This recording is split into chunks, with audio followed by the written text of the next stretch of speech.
Welcome back to Let's Talk Foster Care. Today, we're going to jump into a little bit more of the barriers that might prevent you from saying the best yes. I'm Heather. And I'm Katie. So, Katie, do you want to start us off with maybe one of those big barriers that prevent people from giving us a call?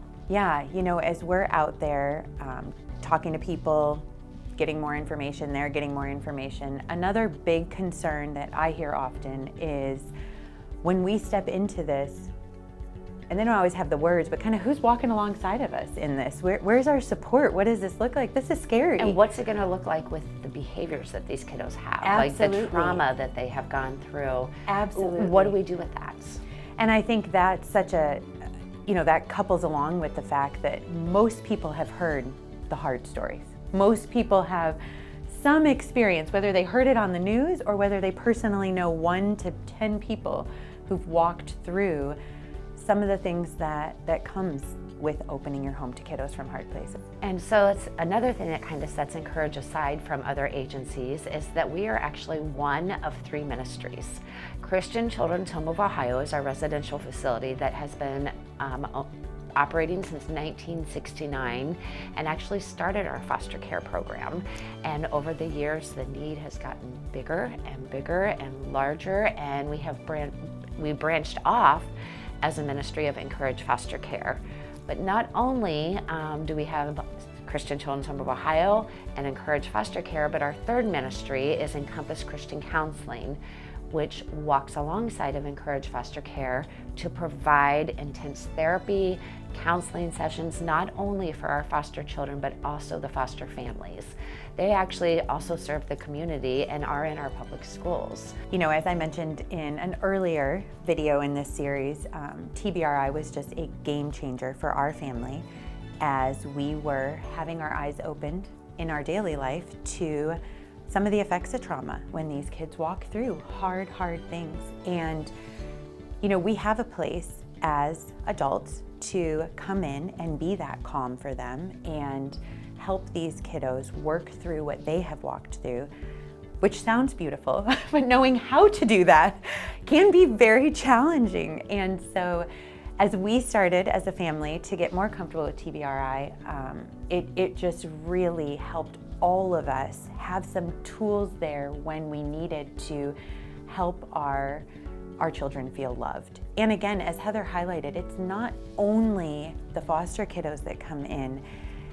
Opening our home, it can bring stuff out in all of us. And so it really helped our bio children and our other adopted child that was in our home as much as it helped my husband and I. And that's a good point, talking about your bio children, because that's another huge question that we get on a regular basis. How will bringing in a foster kiddo affect our bio children?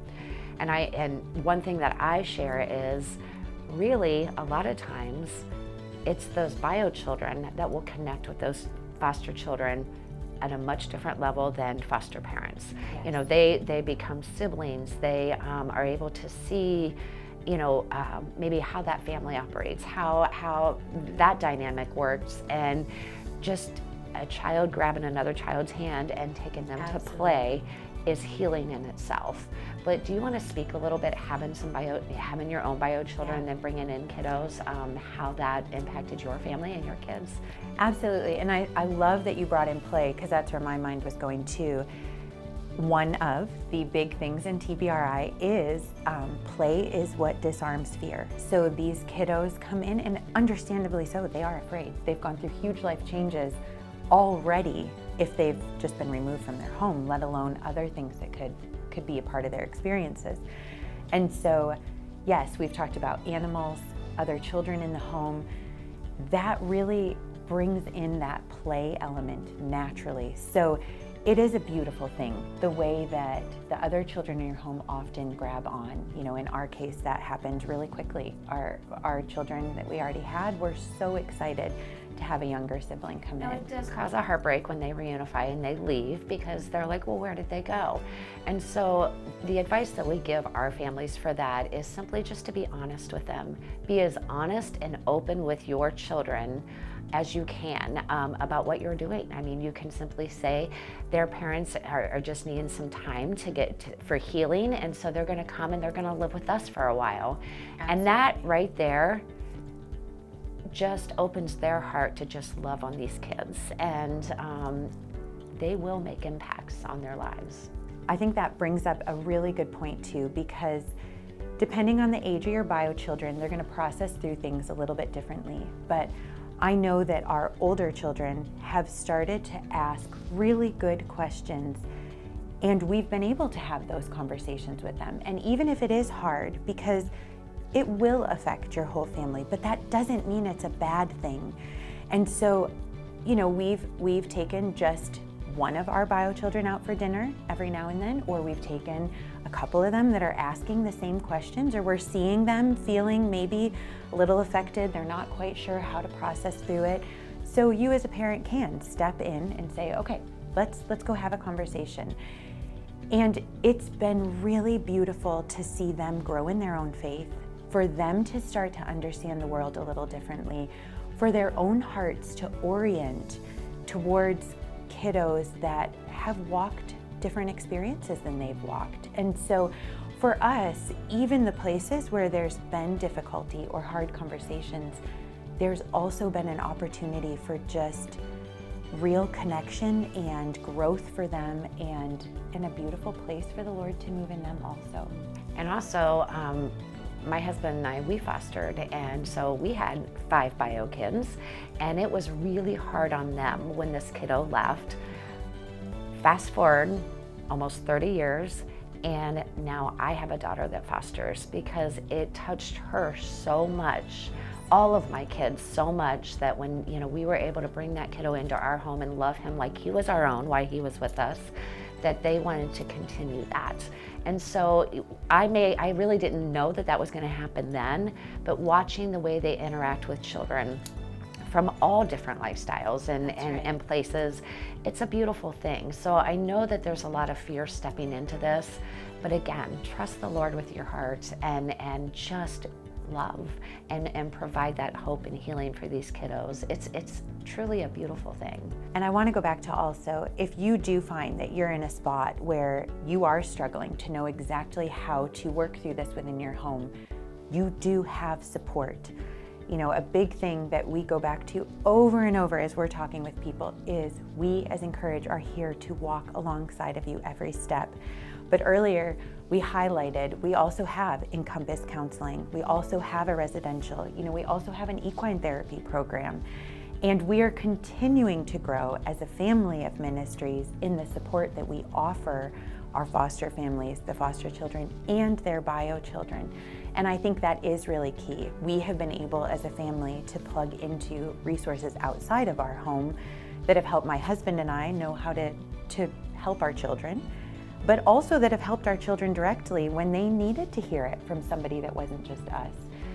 So there are many layers to the support, and as you step out and trust the Lord with your heart, there's many ways He's going to bring provision to that situation. We also have foster families that are licensed with us that do respite only, and I know we talked about that a little bit in a previous episode, but we encourage our families to utilize respite families. What that means is our respite families don't take in permanent placements, but they will walk alongside of our other families. Say you need a weekend just to relax, take time with your spouse, that's fine, or just to take time with your own bio children to kind of walk away and love on them and give them that attention. There is absolutely nothing wrong with that. And what our respite families do then, that they can keep a kiddo from 1 night up to 2 weeks. And that just gives you a time to kind of reset. And I know the question has come to me, well, I don't want them to think that I'm abandoning them or I'm just sending them off. And I say, oh no, they don't feel that way. Actually, they feel like that they get to go on a vacation as well, because our respite families are so amazing. And also, it's another family to walk alongside them and love them and let them know that no matter what they've been through, that they are loved. And so, we really encourage our families to take advantage of their respite. And I want to speak into that a little more because this was a really beautiful thing. One of the first things that I thought was just so neat when I first started with Encourage. As Heather said, this feels like a vacation for those kiddos, but also we have a few families that have kind of linked up and so with a respite family. And so when those kiddos go for respite for a weekend, it's like they're going to, Aunt Sally and Uncle Joe's or Exactly. Grandma and Grandpa's. And it does become, as Heather said, another family for those kiddos to be loved on by. And I think another key in that is that because our respite families are licensed through Encourage, they've received all the same training, they're receiving all the same support. They still have what we call our foster care coordinators that are walking alongside of them and offering our respite families support. So they're still receiving everything that a licensed family with us that's fostering full-time would receive. And so it keeps that same culture and that same feel. They've gone through TBRI, they've know the whole team as well. And so it allows that child, in my opinion, to continue to feel that safety and that it's a smooth transition between families. And to add on to that, we also, one of our licensed foster families runs a organization called Fostering Love, Yes. where she does monthly date nights. And so it's really cool because you can take your foster and bio kids to this respite night. Yeah. They do movies, they do snacks, they do games. You get to go have a break, and then all these kiddos get to see each other. And so that's also another opportunity where Absolutely. we have a support system, because it is true, it takes a village, and we are just so blessed by so many amazing resources and connections to walk alongside of our foster families. Yeah, and I love that you brought up the respite nights, because we have one foster mom in particular that has highlighted just what Encourage has been to them as a family and how they've been able to connect with other families within Encourage. And she said, we do play dates, our kids are friends, we're friends, and it's like they found a whole nother family. Well, we look forward to our next episode of Let's Talk Foster Care. We want to remind you that you can view these on every second and fourth Monday of the month at 7 o'clock on our socials. And again, check out our website. You can find us at www.encouragefostercare.org/Let's Talk. So again, send us your questions. We want to hear from you. We want to make sure we're speaking into the things that are on your heart and your mind.